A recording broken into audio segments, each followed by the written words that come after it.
Ya, shalom. Puji Tuhan, kita semua diberkati.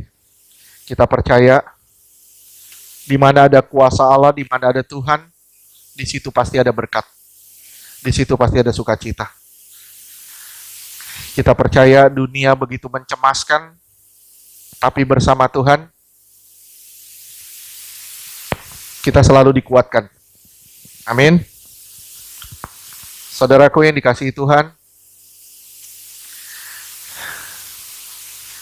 kita kembali akan ke orang mati berjalan. Sekarang kita udah bagian ke-13. Saya berharap 2 seri lagi kita bisa selesai. Kemarin kita sudah masuk di tahap-tahap lahir baru. Lahir baru itu apa? Sekarang begitu kita masuk ke dalam ruang operasi, yaitu di ruang suci. Ruang suci ini adalah ruang operasi di mana saudara akan mengalami aplikasi perubahan yang paling panjang. Sampai kapan? Sampai saudara kembali ke Tuhan. Saudara akan diubah terus, sampai saudara benar-benar kembali ke Tuhan. Mudah? Enggak. Ini bukan satu perkara mudah, ini satu perkara yang sulit. Tapi kita cuma perlu totalitas saja. Yang diperlukan dari kita adalah totalitas. Di mana kita menyerahkan hidup kita sepenuhnya kepada Tuhan. Kalau saudara nggak menyerahkan hidup saudara sepenuhnya kepada Tuhan, saya bilang ya, ini tahap aplikasi, yaitu di ruang suci. Tahap operasi, yaitu di ruang suci. Saudara menentukan jalan hidup saudara, apakah saudara maju sampai ke sempurnaan, ataukah saudara terlempar keluar. Sekali lagi saya ulang, apakah saudara maju sampai pada kesempurnaan, ataukah saudara akan terlempar keluar. Ini adalah tahap penentuan. Kemarin kita udah bahas satu aspek yang terjadi ketika saudara masuk ke dalam ruang operasi ini. Ketika saudara sudah masuk dalam ruang operasi ini, seharusnya sifat dan karakter kita mulai diubah. Sekali lagi, seharusnya sifat dan karakter saudara dan saya mulai mengalami perubahan. Aspek terhadap sesama apa? Aspek terhadap sesama munculnya kasih. Muncul kasih terhadap sesama. Kemarin kita udah baca 1 Yohanes 4 ayat 11 dan 12. Kita sudah baca, kita mulai mengasihi sesama. Sesakit apapun itu, kita tidak diberi pilihan. Sekali lagi, sesakit apapun sesama itu melakukan, kita tidak diberi pilihan. Bahkan saya bilang, semakin keras kita, semakin keras juga pembentukan terhadap kita. Tambah keras kita, tambah keras juga pembentukannya. Relakan saja diri kita untuk dibentuk. Sekarang kita lihat Lukas 9 ayat 53 sampai dengan 54. Lukas 9 ayat 53 sampai dengan 54. Ini aspek terhadap sesama ya, munculnya kasih. Yang pertama, muncul kasih. Lukas 9 ayat 53. Tetapi orang-orang Samaria itu tidak mau menerima dia karena perjalanannya menuju Yerusalem. Ya. Yesus tidak diterima ketika dia melalui atau melewati desa Samaria, orang-orang Samaria. Orang Samaria adalah orang yang mengakui keturunan Yahudi, tapi sebenarnya dia keturunan campuran. Bagi orang Yahudi, ini kelas rendah. Bagi orang Yahudi, mereka adalah kelas rendah. Tapi mereka juga mengakui dirinya sebagai orang-orang Yahudi. Tapi di Yahudi sendiri tidak diterima orang Samaria ini. Apa yang terjadi dengan para murid? Ayat 54. Lukas 9 ayat 54. Ini murid yang dikasihi ya, Yakobus dan Yohanes. Terus? Ketika 2 muridnya, yaitu Yakobus dan Yohanes, melihat hal itu, mereka berkata, Tuhan, apakah engkau mau supaya kami menyuruh api turun dari langit untuk membinasakan mereka? Lihat ya, di sini lihat perkataannya. Tuhan, apakah engkau mau supaya kami siapa? Yakobus dan Yohanes. Yakobus dan Yohanes mau menurunkan api dari langit untuk membinasakan orang Samaria. Saya cuma bilang, hanya orang yang membenci sesamanya yang bisa berkata seperti itu. Sekali lagi saya ulang, hanya orang yang membenci sesamanya yang bisa berkata seperti itu. Tapi luar biasanya, kalau saudara perhatikan di Lukas, di Injil Lukas, saudara perhatikan, Yesus malah pakai perumpamaan orang Samaria. Sekali lagi, Yesus malah memakai perumpamaan orang Samaria yang baik hati. Tujuannya apa? Tujuannya apa? Tujuannya hanya satu. Tuhan mau kita mengasihi siapapun yang tidak layak kita kasihi. Saya ulang sekali lagi. Bagi kita, dia sebenarnya tidak layak kita kasihi. Tapi Tuhan mau kita tetap mengasihi. Walaupun tidak layak, sepertinya tidak layak untuk mendapatkan kasih. Saudara boleh lihat di Lukas 10 ayat 29 sampai dengan 37. Lukas 10 ayat 29. Tetapi untuk membenarkan dirinya orang itu berkata kepada Yesus, dan siapakah sesamaku manusia? Siapakah sesamaku? Terus 30. Ayat 30, jawab Yesus, adalah seorang yang turun dari Yerusalem ke Yeriko. Yerusalem itu damai sejahtera. Yeriko itu kota yang terkutuk. Artinya dia keluar dari damai sejahtera kepada dosa.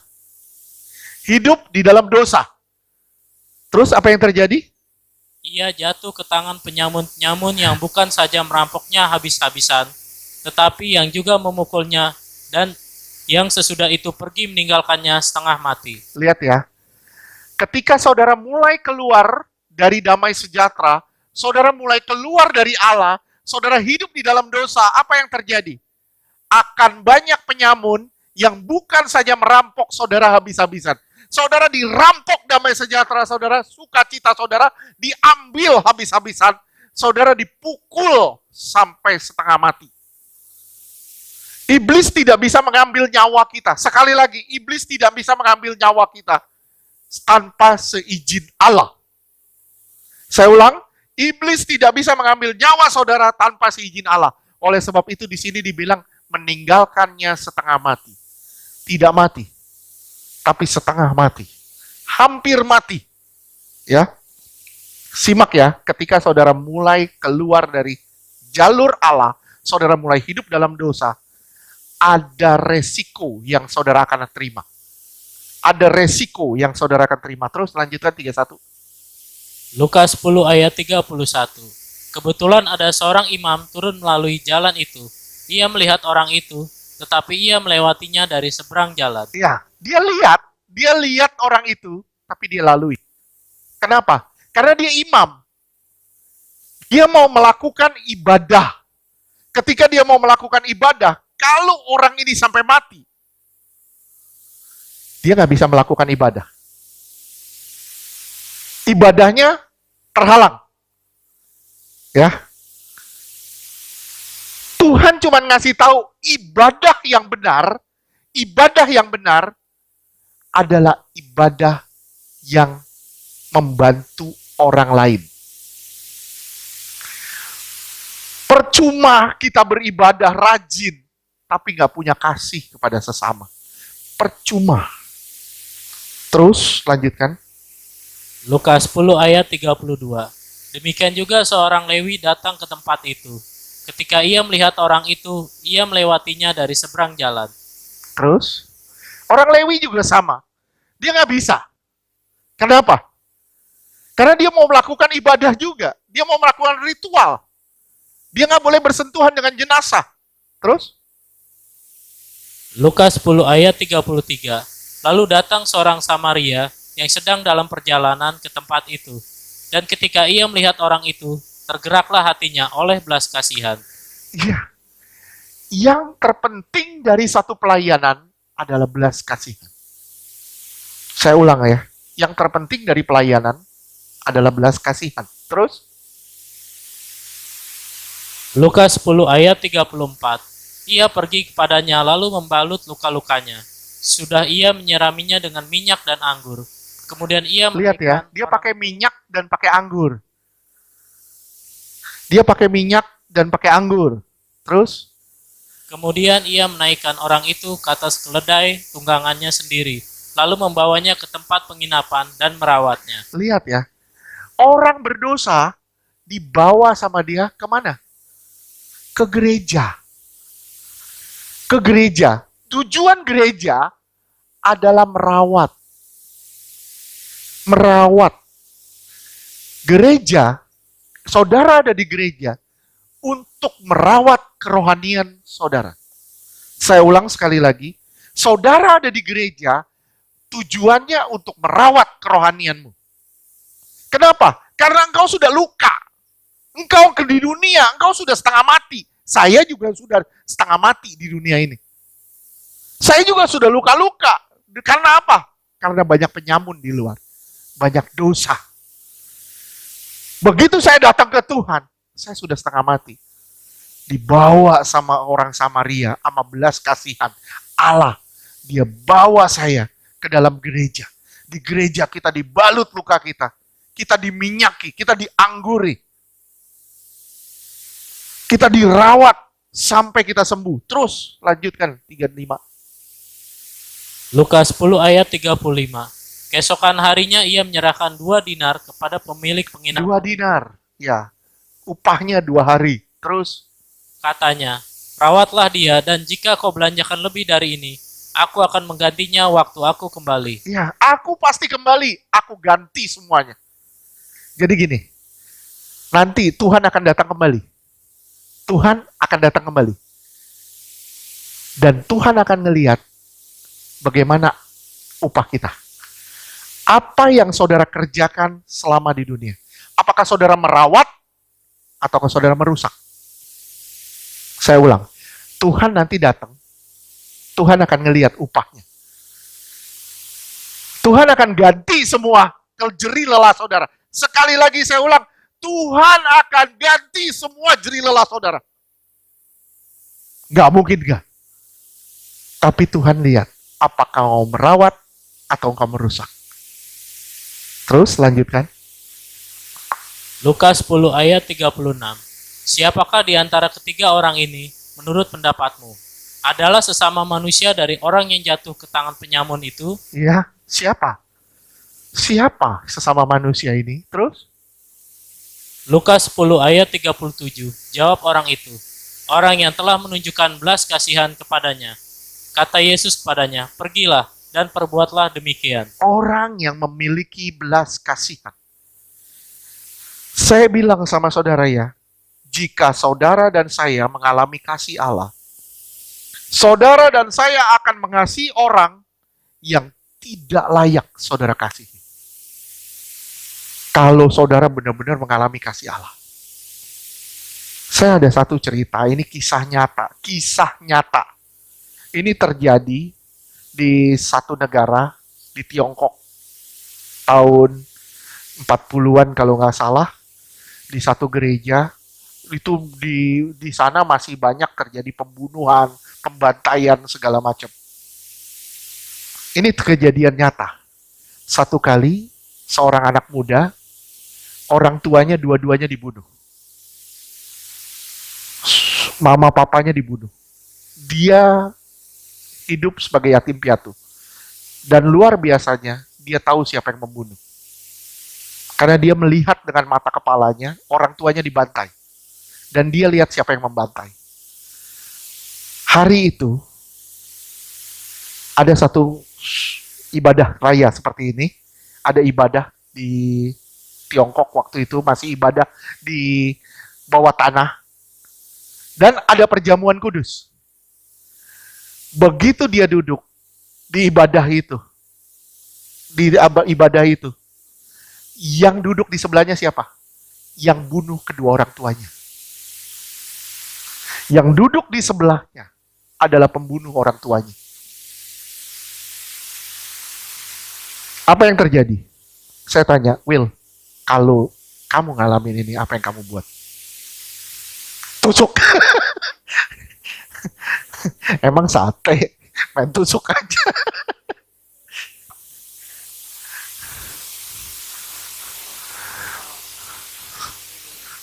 Wis, salaman lagi. Udah main tusuk-tusukan. Lihat ya. Apa yang terjadi? Pemuda ini dengan marah, dengan emosi, dia keluar ruangan. Dia gak mau ambil perjamuan. Di luar ruangan, dia dihampiri roh Allah. Dan roh Allah bilang gini, apa bedanya kamu dengan pembunuh itu? Pembunuh itu bertobat. Justru kamu tidak bertobat.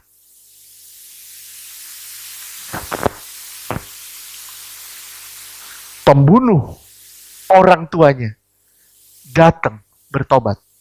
Dia yang mengaku sudah bertobat, dia emosi, dia keluar.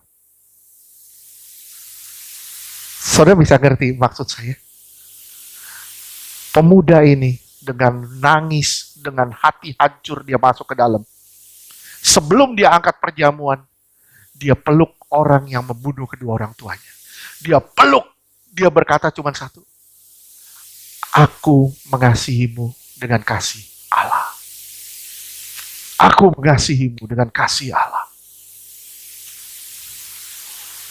Sebenarnya aku gak sanggup. Sebenarnya aku gak sanggup mengasihimu. Tapi karena Allah mengasihi aku dapat mampu mengasihimu. Sekali lagi saya ulang, karena Allah mengasihi aku mampu mengasihi siapapun yang menyakitiku. Bilang begitu. Ayo, 3, 2, 1. Karena Allah mengasihi aku pun mampu mengasihi siapapun yang menyakiti aku. Gampang? Susahnya minta ampun. Simak ya.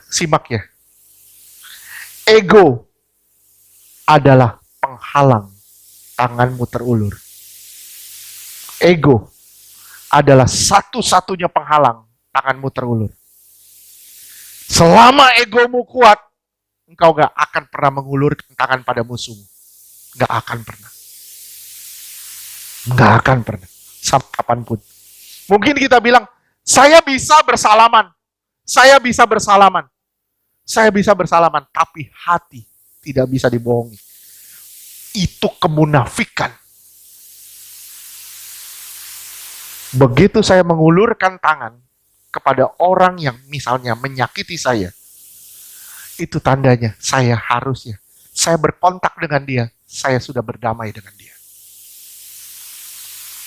Begitu saya mengulurkan tangan, berarti saya lupakan semua yang sudah lalu. Nggak mau salaman sama gue.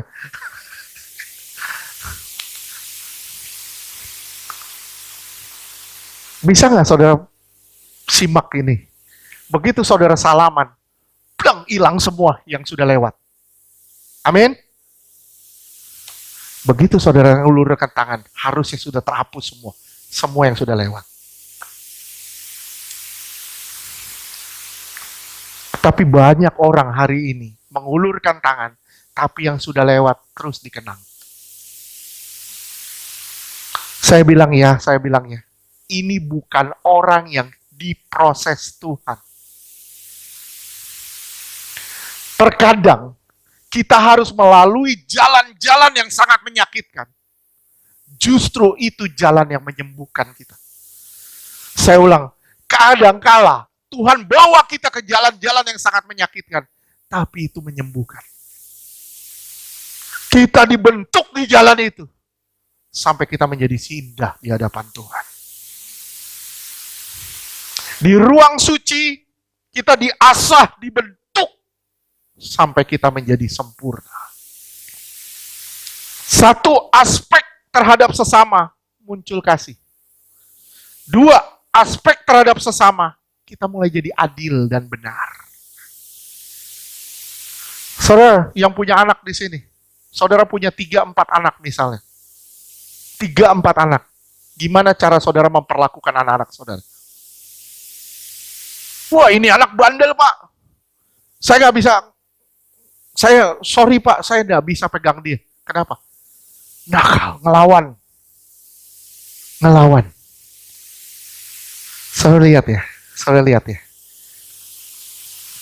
Sejahat apapun anakmu, sekejam apapun anakmu, kamu tidak diberi pilihan untuk melakukan perbuatan yang adil dan benar terhadap dia. Gimana caranya? Kalau engkau diberikan, dianugerahkan 3 anak, 4 anak, 2 anak, gimana caranya engkau memperlakukan anak ini dengan adil? Ngerti dah? Ngerti ya? Ini jalan yang paling sulit. Jujur, ini sulit banget. Saya bukan curhat, tapi ini pengalaman, ya, pengalaman. Di mana kita dipercayakan, saudara dipercayakan jiwanya sama Tuhan ke saya. Gimana caranya saya harus berlaku adil buat semua? Mudah? Enggak.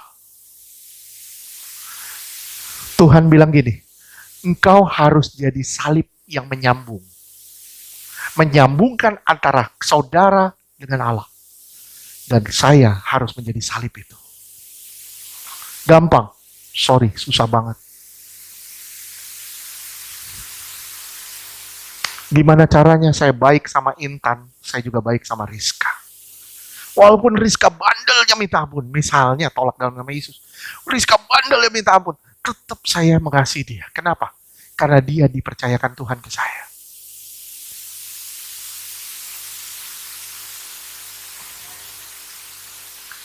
Iya, kemarin saya ada melayani satu orang ibu.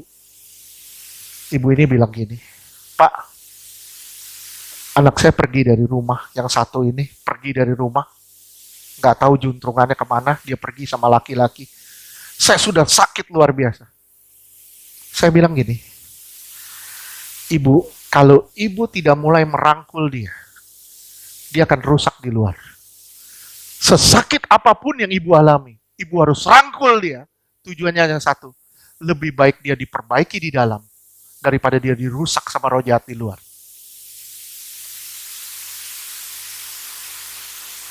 Firman Tuhan bilang, hai bapak-bapak, jangan sakiti hati anak-anakmu. Hai orang tua, jangan lukai hati anakmu. Oke? Saudara di sini yang sudah jadi orang tua, jangan pernah melukai hati anak kita. Dan anak-anak tidak boleh juga memberontak terhadap orang tua. Di sini yang namanya keseimbangan, keadilan. Oke? Gimana caranya? Gimana caranya? Saudara menjadi adil bagi keberapapun anak saudara. Saudara mau punya anak 12. Misalnya punya anak 12. 12-nya itu pikirannya macam-macam. Yang satu mau begini, satu mau begini, satu mau begini, satu mau begini. Gampang nggak jadi orang tua bagi mereka? Nggak gampang loh. Gimana kita memperlakukan anak kita dengan benar? Gimana kita memperlakukan orang-orang di sekitar kita dengan benar? Dengan adil juga. Oh, tapi Pak, dia nyakitin saya. Kita bisa begitu baik sama saudara-saudara kita. Kakak adik kita, keluarga kita bisa begitu baik sama mereka. Tapi kenapa kita nggak bisa begitu baik sama orang di sekitar kita? Kenapa?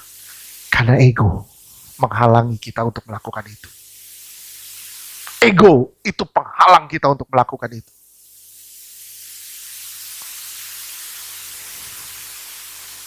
Saya pernah bilang sama saya punya trik sedikit.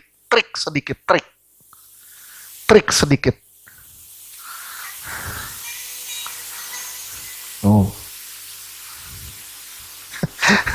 gak apa-apa. Namanya anak-anak. Kalau buat yang begitu. Bu, bangkit. Kalau anak-anak mah maklum. Iya kan? Kalau saudara masih anak-anak, Tuhan akan maklumin banyak hal. Saya ulang, kalau saudara masih anak-anak, Tuhan maklumin banyak hal. Tapi kalau sudah dewasa, Tuhan harus didik saudara. Jangan sampai umurmu sudah sekian, tingkah lakumu masih kanak-kanak. Itu aneh, luar biasa. Ya, oke, sampai sini. Tuhan mau kita memperlakukan orang lain dengan adil dan benar. Saya punya satu trik. Misalnya, si A menyakiti saya. Si A menyakiti saya. Saya tahu nih, si A nih terus menjadi batu sandungan buat saya. Apa yang saya bikin? Saya malah hampiri, saya malah deketin. Saya hampiri, saya deketin. Sampai saya ketemu celahnya di dia. Celah lobangnya di dia. Sampai saya ketemu, baru saya bisa dapetin dia. Kalau belum begitu, saya susah untuk dapetin orang. Benar. Susah loh dapetin orang bisa percaya sama saudara. Itu sulit. Ada aja yang bikin saudara tidak percaya. Ada aja. Intimidasi kuasa gelap, pengaruh lingkungan, itu bisa. Tapi gimana caranya saudara bisa mengayomi orang-orang di sekitar saudara? Sulitnya minta ampun. Susah banget sih Pak, punya anak 2 ini, punya anak 3 ini. Susah banget, karakternya beda-beda. Baru 3. Kalau Tuhan percayakan kamu punya anak 50, bagaimana?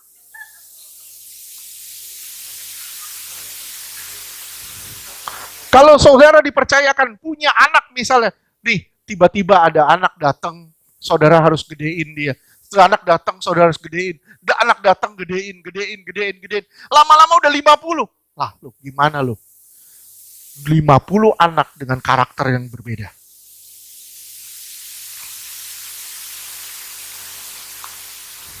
Ya, jadi bisa ngerti ya. Tuhan mempercayakan saudara ke saya. Taruhlah di sini 80, 70 orang. Bisa bayangin 70 karakter yang harus saya tampung. Ya, makanya saya gendut. Kenapa? Saya nampungin karakter. Oke, terus lanjutkan yang kedua, adil dan benar. Terhadap sesama kita harus adil, kita harus benar. Mudah, gak mudah. Kadang kita menghadapi luka-luka batin. Orang-orang yang luka batin, itu gak mudah ngadepin. Gimana lukanya kita harus balut. Seperti orang Samaria itu. Ketiga, aspeknya terhadap sesama. Tutur kata kita jadi benar. Lihat ya, kalau tutur katamu belum benar, berarti engkau belum benar-benar di dalam Tuhan. Orang bisa melihat kita, bisa merasakan kita, bukan hanya dari apa yang kita lakukan, tapi dari apa yang kita ucapkan. Gampang ngelihat orang. Saya pernah ngomong sama istri saya bilang gini, lu mau ngelihat orang luka batin, ngobrol sama dia 40 menit, cukup 40 menit. Engkau akan lihat luka batinnya muncul.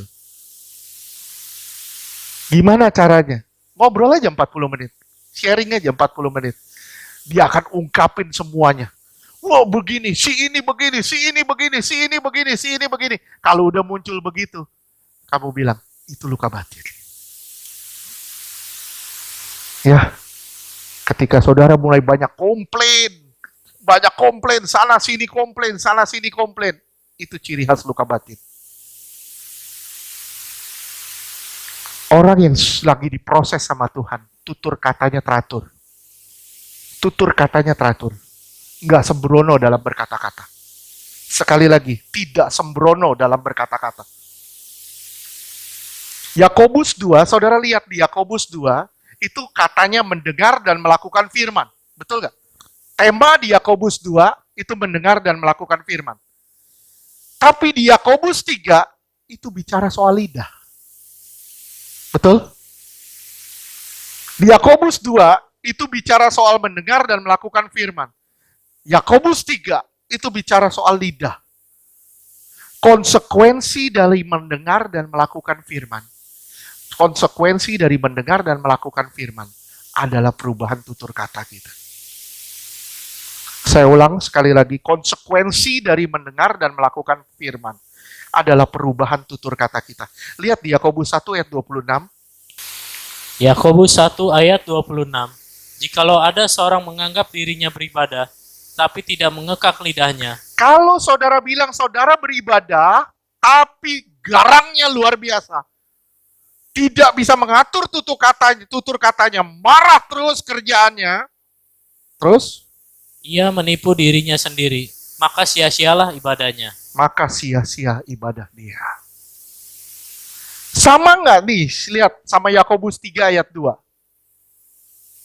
Ini sebenarnya senada, Yakobus 1 ayat 26 dengan Yakobus 3 ayat 2. Ini sebenarnya senada. Yakobus 3 ayat 2. Sebab kita semua bersalah dalam banyak hal. Kita semua bersalah dalam banyak hal. Terus? Barang siapa tidak bersalah dalam perkataannya, ia adalah orang sempurna. Kalau saudara tidak bersalah dalam tutur kata saudara, saudara sudah sempurna. Terus? Yang dapat juga mengendalikan seluruh tubuhnya. Iya, kalau saudara bisa ngendaliin lidah ini, saudara bisa ngendaliin seluruh tubuh saudara. Lidah ini sumber penyakit.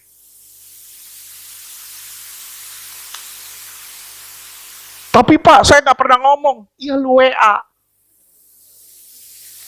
Saya nggak pernah ngomong kasar, Pak. Iya, lu WA-nya kasarnya luar biasa. Status lu kasar-kasar. Kenapa? Apa yang keluar dari mulut kita itu berasal dari hati kita. Saya mau ngelihat bagaimana hati Pak Yogo, saya akan lihat dari tutur katanya. Betul nggak? Nanti saudara ngobrol satu sama lain, saudara lihat, saudara, gue mau lihat hati si Andreas. Lihat dari tutur katanya. Itu aja gampang. Ya, kalau tutur katanya mulai aneh-aneh, berarti hatinya juga aneh-aneh. Oke? Kedewasaan spiritual, simak ya, kedewasaan spiritual salah satunya bergantung dari apakah kita punya kekuatan untuk mengekang lidah kita. Saya ulang sekali lagi, kedewasaan spiritual salah satunya bergantung dari apakah kita punya kekuatan dan kemampuan untuk mengekang lidah kita. Karena apa yang di hati, kalau di hati saudara menyimpan sampah, saya bilang ya, kalau di hatimu menyimpan sampah, di mulutmu keluar penyakit. Saya ulang, kalau di hatimu menyimpan sampah, di mulutmu yang keluar penyakit. Nggak mungkin saudara simpan sampah, di mulutmu keluar buah.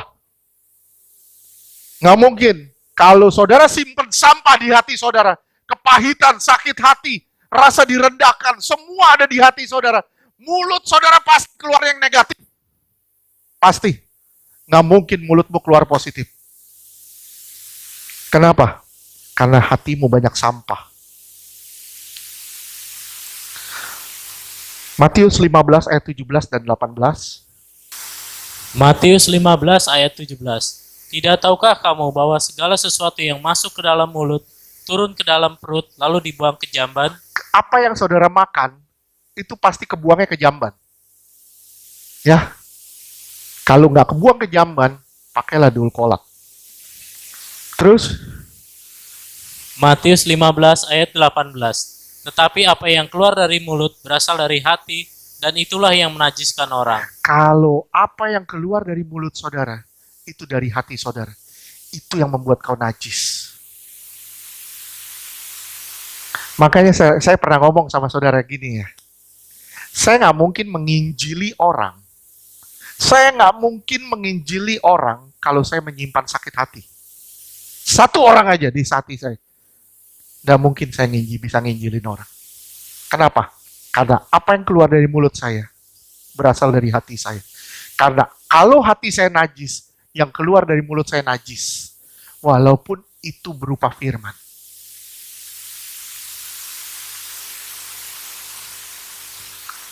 Ngerti? Paham gak? Beresin hatimu, jadilah berkat bagi sesamamu.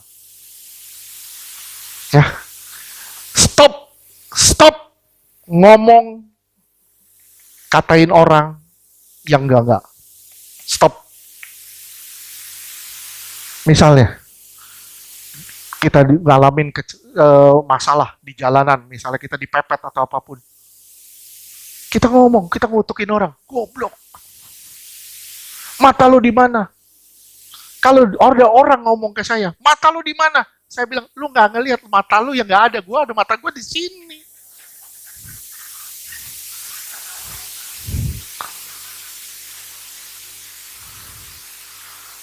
Lihat ya. Stop ngomong begitu. Sama anak.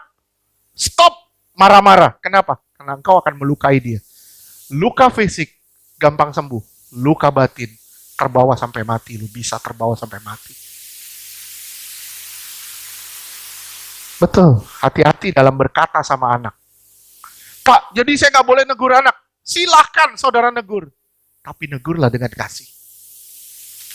Bukan dengan emosi. Emosi itu biang keladi. Emosi itu biang keladi. Begitu amarah sudah menetap di dalam dada, firman Tuhan bilang di Amsal, kalau amarah sudah menetap di dalam dada, mulut kita keluar yang jahat. Jadi gimana? Padamin yang ada di dada. Padamin. Biar mulut kita keluar berkat. Amin. Sama anak, hati-hati. Sama anak, jangan sampai kita kayak berhadapan sama roh jahat. Tahu Hardiknas? Tahu Hardiknas? Hari Pendidikan Nasional. Hardiknas, bukan menghardik dengan ganas. Sama anak kita hardik. Keluar kau! Lu lawan anak atau lawan roh jahat? Ya, percayalah. Kalau anak kita masih nakal, jangan-jangan kita yang masih nakal. Saya ulang, kalau anak kita masih nakal, berarti jangan-jangan kita yang masih nakal. Nakal kenapa, Pak? Nakal kita nggak mau dibentuk. Nakal kita nggak mau sabar. Oke, belajar ya. Jika firman tidak bisa mengubah engkau, apa yang bisa mengubah engkau? Bagaimana engkau dapat bersaksi tentang kebaikan Tuhan sementara hatimu jahat? Gak mungkin. Omong kosong itu, omong kosong. Keempat, aspek terhadap sesama. Kita berdamai dengan semua orang. Berdamai dengan semua orang. Efesus 2 ayat 15 sampai 16. Efesus 2 ayat 15. Sebab dengan matinya sebagai manusia, ia telah membatalkan hukum Taurat dengan segala perintah dan ketentuannya, untuk menciptakan keduanya menjadi satu manusia baru di dalam dirinya, dan dengan itu mengadakan damai sejahtera. Mengadakan damai sejahtera. Lihat ya, pelayanan saudara, saudara ditaruh di dunia ini untuk masuk dalam pelayanan. Pelayanan apa? Pelayanan damai sejahtera. Saudara harus masuk di dalam damai dengan sesama. Saya selalu bilang, jangan pernah terjun di pelayanan kalau hatimu kotor. Begitu saudara masuk pelayanan, bersihin hatimu. Kenapa? Di hatimu banyak sampah. Beresin yang di dalam, biar mulutmu keluar berkat. Pelayanan kita adalah pelayanan yang mengadakan damai sejahtera. Terus, ayat 16. Efesus 2 ayat 16. Dan untuk memperdamaikan keduanya di dalam satu tubuh dengan Allah oleh salib, dengan melenyapkan perseteruan pada salib itu. Lihat ya, kita diperdamaikan dengan salib. Bagaimana caranya? Hidupmu jadi salib. Bagaimana caranya hidupmu jadi salib yang akan memperdamaikan banyak orang dengan Allah?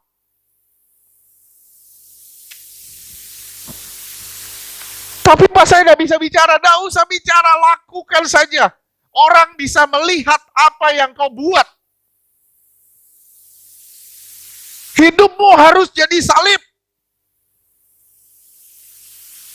Kalau hidupmu nggak jadi salib, hidupmu pasti jadi sandungan.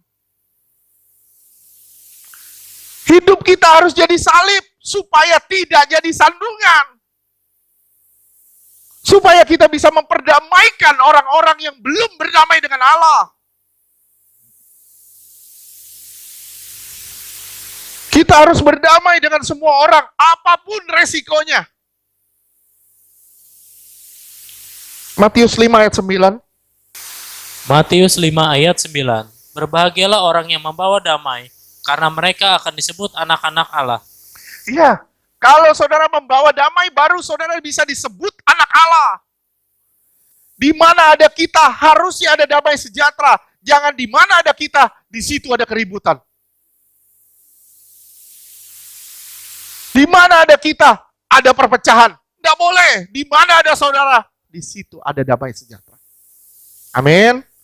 Saudara pembawa damai, bukan pembawa keributan, pembawa huru-hara. Saudara ngomong di sini, lu tahu nggak, lu diomongin lu sama Vera lu. Lu diomongin sama Vera, katanya, wah si Rizka, wah kalau ke gereja, wah bajunya kayak gitu katanya.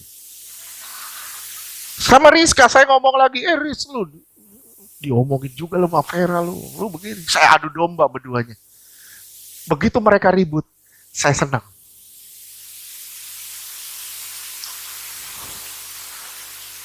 Kita bukan membawa damai.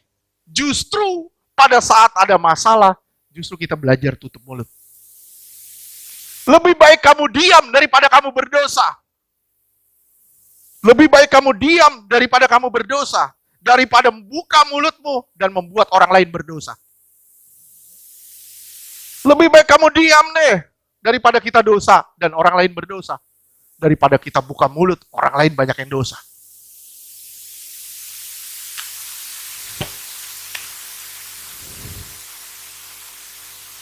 Saya bilang ya, kalau mulutmu belum bisa teratur,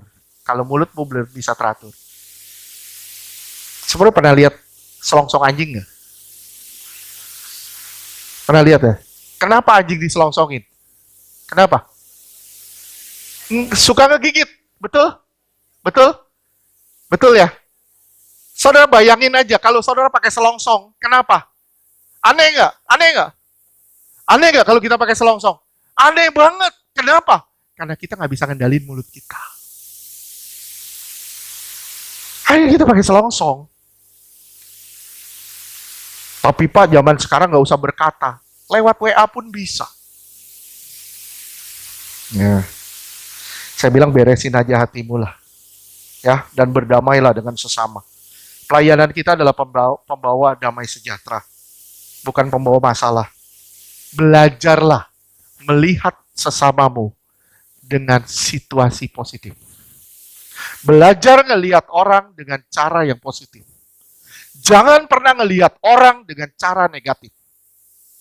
Kalau saya ngelihat saudara dengan cara negatif, saya bilang, semua di sini ada kelemahan. Betul? Saudara ngelihat saya dengan cara negatif, saudara akan melihat banyak kejelekan saya. Mulai dari pakaiannya, kayak Farid Harja. Badannya, modelnya aneh. Saya akan ngelihat banyak kekurangan. Tapi kalau saudara ngelihat kelebihan saya, big is beautiful katanya. Not big, not beautiful. Asa bilang bold, it's beautiful. Ya, kita ngelihat dari sisi baik. Ketika saudara ngelihat dari sisi baik, saudara akan bisa terima orang apa adanya. Bukan adanya apa. Oke? Roma 12 ayat 18. Roma 12 ayat 18. Sedapat-dapatnya kalau hal itu bergantung padamu, hiduplah dalam perdamaian dengan semua orang. Bergantung pada kita nggak? Berdamai bergantung pada kita nggak? Halo? Berdamai bergantung pada kita nggak? Berdamai itu bergantung pada kita, bukan pada orang lain. Orang lain boleh benci kita, tapi yang berdamai kita terhadap orang lain. Jangan menuntut orang lain untuk jadi baik, tapi berubahlah kita menjadi baik. Sekali lagi saya ulang, jangan pernah nuntut orang lain jadi baik. Tapi kita dulu yang harus jadi baik, supaya orang lain bisa jadi baik. Gampang, susah banget. Dampaknya terhadap Tuhan, aspek terhadap sesamanya apa? Aspek terhadap sesama yang kelima, itu kerendahan hati. Saudara akan masuk dalam satu sikap,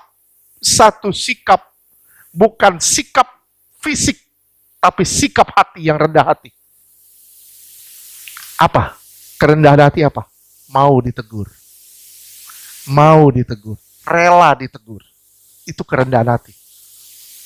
Orang yang tidak mau ditegur, jangan pernah ngomong rendah hati. Oke?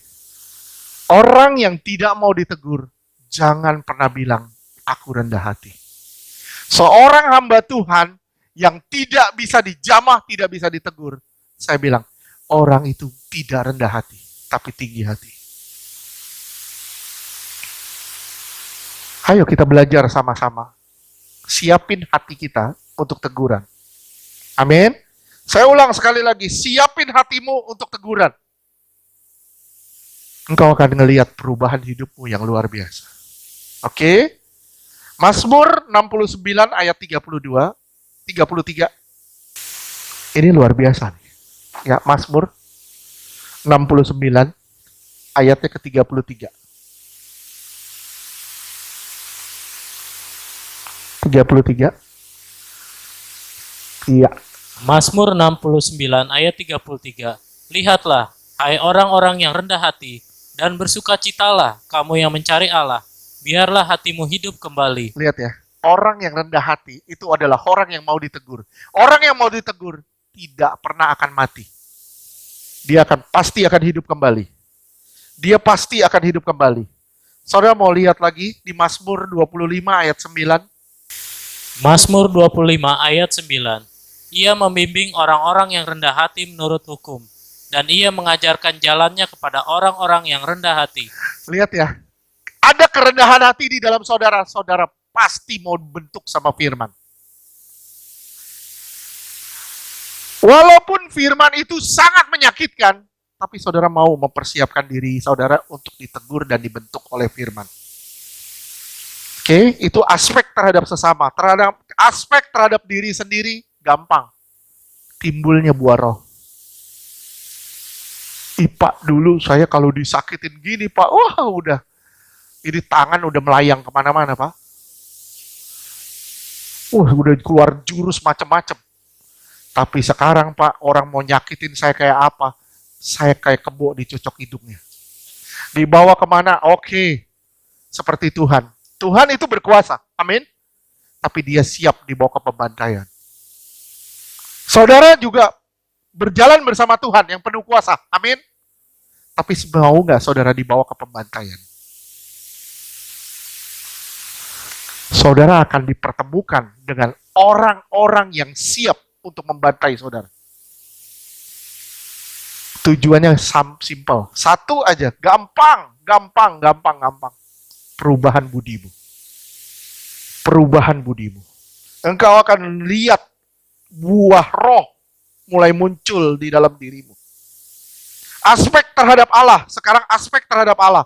Tadi aspek terhadap sesama, aspek terhadap diri sendiri, sekarang aspek terhadap Allah. Yang pertama pasti, saudara akan mengasihi Allah. Saudara pasti akan mengasihi Allah. 1 Yohanes 2 ayat 15. Lihat ya, saya bilang ya, kalau ciri-ciri ini belum ada di dalam kita, jangan-jangan kita belum mau dibentuk sama Tuhan. Saudara harus dibentuk di ruang suci. Di sini saudara akan memperoleh kehidupan. Saudara masuk di dalam satu penentuan.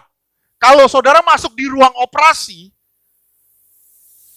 saudara masuk dalam satu penentuan. Apakah saudara akan hidup lagi, apakah saudara akan mati. Itu ruang operasi yang menentukan. Dan saudara sekarang lagi masuk di ruang operasi. Apakah saudara akan hidup, ataukah saudara akan mati? Saudara sendiri yang memutuskan.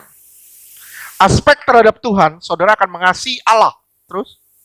1 Yohanes 2 ayat 15. Janganlah kamu mengasihi dunia dan apa yang ada di dalamnya. Jikalau orang mengasihi dunia, maka kasih akan Bapa tidak ada di dalam orang itu. Ya, kasih terhadap Tuhan tidak pernah ada di dalam orang itu kalau saudara mengasihi yang lain. Contoh simple. Orang yang terlalu khawatir dengan masa depannya. Terlalu khawatir dengan masa depannya. Terlalu khawatir dengan kehidupannya. Lihat, orang ini sebenarnya tidak mengasihi Tuhan. Orang yang terlalu khawatir dengan masa depannya adalah orang yang mengasihi diri sendiri. Ya. Kalau, nih lihat ya, lihat simple ya, simple. Kalau saudara punya uang, saudara bisa bilang, oh Tuhan, Engkau luar biasa. Ketika saudara nggak punya uang, oh Tuhan, aku mau keluar dari Engkau. Kalau saudara masih punya ciri ini, saudara komplain sama Tuhan, gua nggak mood, gua nggak mau ikut Tuhan, gua nggak mau jalan Tuhan. Kenapa? Tuhan bikin gua nggak punya duit. Saya bilang sama saudara, kalau saudara masih sampai ke tahap itu, kalau saudara masih sampai ke taraf itu, saya bilang, saudara masih mengasihi diri sendiri. Orang yang mengasihi Tuhan dapat bersyukur dengan apapun yang dia terima. Saya ulang, orang yang mengasihi Tuhan pasti bisa bersyukur dengan apapun yang dia punya.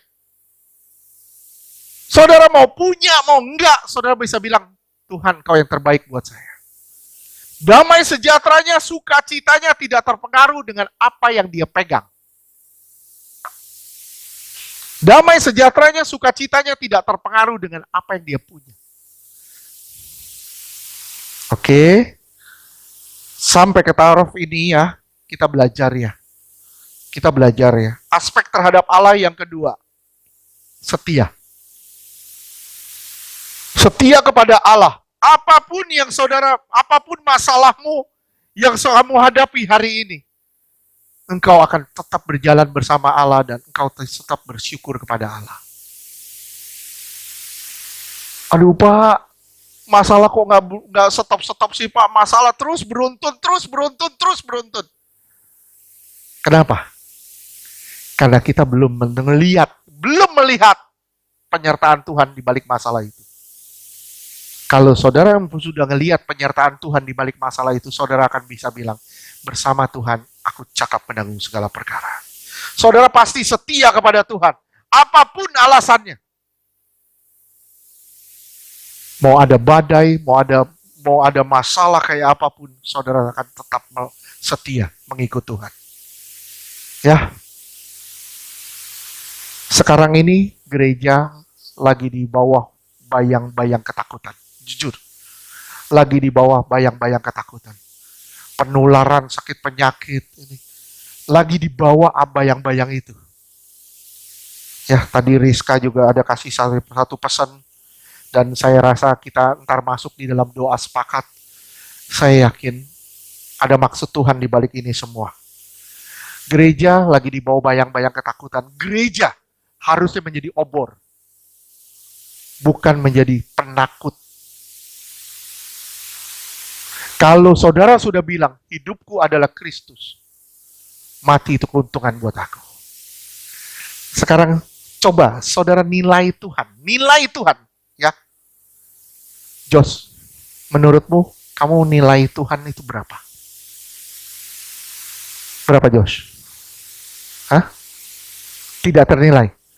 Kalau kamu bilang tidak ternilai, seharusnya kamu tidak takut dengan apapun. Kenapa? Mati itu keuntungan buat kita. Dia udah gak ternilai lagi. Betul gak? Pak Yogo, berapa nilai Tuhan? Kenal pot racing? Berapa nilai Tuhan, Pak? Tidak ternilai. Seharusnya kita tidak takut mati. Amin. Biarin kita masuk dalam satu dimensi. Orang mau bilang jemaat chosen, jemaat nekat semua. Nggak apa-apa, kita gaspol terus, benar, kita gaspol terus. Sampai kapan? Sampai kita sempurna. Amin. Kita nggak takut dengan apapun. Yang kita takut cuma satu, kebenaran Tuhan. Oke? Ada firman Tuhan bilang ini, bahaya banget kalau kita jatuh ke tangan Tuhan. Jatuh ke tangan Tuhan yang penuh kuasa. Kita jatuh ke tangan pemerintah, kita jatuh ke tangan ini, jatuh ke tangan ini. Kita masih bisa keluar, tapi kalau jatuh ke tangan Tuhan, aduh, nggak bisa bikin apa-apa loh. Oke, yang ketiga, aspeknya terhadap Allah, kita menjadi penyembah Allah. Saudara akan masuk di dalam penyembahan demi penyembahan, hidupmu jadi penyembahan. Aspek yang keempat, saudara akan hidup dalam ketaatan, keteraturan. Hidup taat dan teratur di dalam Allah. Yohanes 3 ayat 36. Yohanes 3 ayat 36. Barang siapa percaya kepada anak, ia beroleh hidup yang kekal. Tetapi barang siapa tidak taat kepada anak, kalau saudara tidak taat kepada anak, terus? Ia tidak akan melihat hidup, melainkan murka Allah tetap ada di atasnya. Ya, kalau saudara tidak taat, saudara akan ketemu murka. Kalau saudara taat, saudara akan ketemu kebajikan. Terus Ibrani 5 ayat 8 sampai 10. Ibrani 5 ayat 8. Dan sekalipun ia adalah anak, ia telah belajar menjadi taat dari apa yang telah dideritanya. Ya, dia taat walaupun menderita. Dia tetap taat. Terus Ayat 9. Dan sesudah ia mencapai kesempurnaannya, ia menjadi pokok keselamatan yang... Dia menjadi pokok keselamatan. Adam tidak bisa menjadi pokok keselamatan. Kenapa? Karena Adam manusia. Adam gagal. Tapi Adam kedua, dia jadi pokok keselamatan. Kenapa? Dia taat sampai di atas kayu salib. Terus? Keselamatan yang abadi bagi semua orang yang taat kepadanya. Bagi siapa? Semua orang yang taat. Kalau nggak taat, bagaimana? Kalau nggak taat gimana? Selamat nggak? Nggak. Jadi mau jadi taat nggak? Saya tidak mempersulit, tapi firman Tuhan yang bilang gitu. Terus ayat 10. Ibrani 5 ayat 10. Dan ia dipanggil menjadi imam besar oleh Allah, menurut peraturan Melkisedek. Lihat ya, dia dipanggil. Karena ketaatannya, dia menjadi imam besar. Menurut peraturan Melkisedek. Karena ketaatannya, saudara pun akan menjadi imam-imam di kerajaan sorga. Kenapa? Karena ketaatan saudara. Ya, Abram disuruh keluar dari Ur Kasdim. Kenapa disuruh keluar? Karena bapaknya itu Tera namanya. Tera itu pembuat patung berhala. Tera kerjaannya membuat patung berhala. Dia disuruh keluar dari sanak saudara. Tapi dia bawa siapa? Dia bawa siapa? Dia bawa Lot, dia bawa Tera. Dia keluar dari Ur Kasdim benar, tapi dia masih bawa Lot dan dia bawa Tera. Yang sebenarnya dia harus keluar dari Tera. Paham? Paham ya? Nah sekarang banyak orang lebih takut sama adat istiadat daripada sama Tuhan. Betul nggak? Kenapa? Kenapa? Daripada gue dicuekin sama keluarga, lebih baik gue ikut adat. Sadar nggak? Ini ketidaktaatan. Dan ketidaktaatan pasti ada buahnya. Pasti ada buahnya. Nggak mungkin nggak ada buahnya. Bisa nyimak nggak? Ya. Sekarang lihat, Abraham diberkati nggak? Diberkati nggak waktu dia keluar bawa Lot dari bawa Tera? Diberkati nggak? Enggak. Dia nggak diberkati. Tuhan janji dia punya anak dan keturunannya akan seperti pasir di laut. Dapat nggak dia anak itu? Enggak. 25 tahun kemudian setelah dia jadi taat, baru dia dapat anak. Ngerti dah? Engkau baru akan diberkati ketika engkau berubah menjadi taat. Saya bilang ya, simak ya. ketaatan adalah membuka pintu berkat.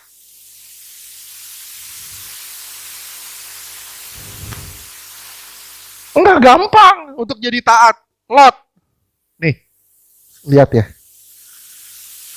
Disodorin Hagar.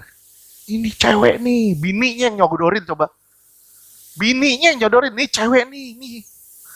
Udah gue udah gak bisa melahirkan. Nih cewek nih, seger, fresh. Dari oven. Nih. Mungkin Abraham bilang, boleh juga. Gue gak salah ya, bini gue yang nawarin loh. Gue gak salah, jangan nyalain gue. Sadar gak? Salah gak Abraham? Salah. Hagar salah gak? Salah. Tapi kenapa kesalahannya ditegurkan kepada Abraham? Kenapa? Karena dia mengerjakannya. Sarai, dia menggoda. Abraham yang tergoda.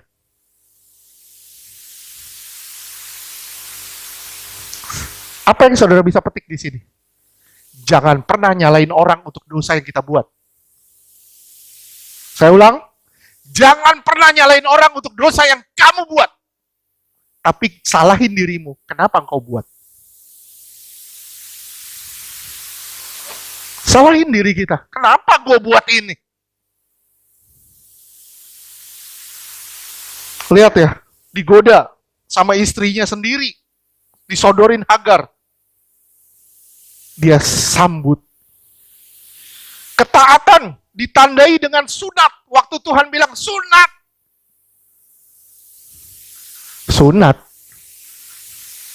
Sunat itu tidak berlaku lagi sekarang. Faktor kesehatan, siapa bilang? Berarti Tuhan gagal ciptain manusia. Tidak ada faktor kesehatan di situ. Sunat itu tanda penumpahan darah. Dan sudah dikerjakan Tuhan di atas kayu salib. Sekarang, Paulus bilang, sunat yang sekarang adalah sunat hati. Saya banyak ketemu sama ibu-ibu, Pak ini faktor kesehatan Pak, anak saya harus disunat. Saya bilang berarti Tuhan gagal dong ciptain anakmu. Salah. Tuhan gak gagal ciptain anak kita. Ya, bukan faktor kesehatan. Tuhan ngomong sunat itu untuk penyunatan hati. Ketika hati Abraham disunat,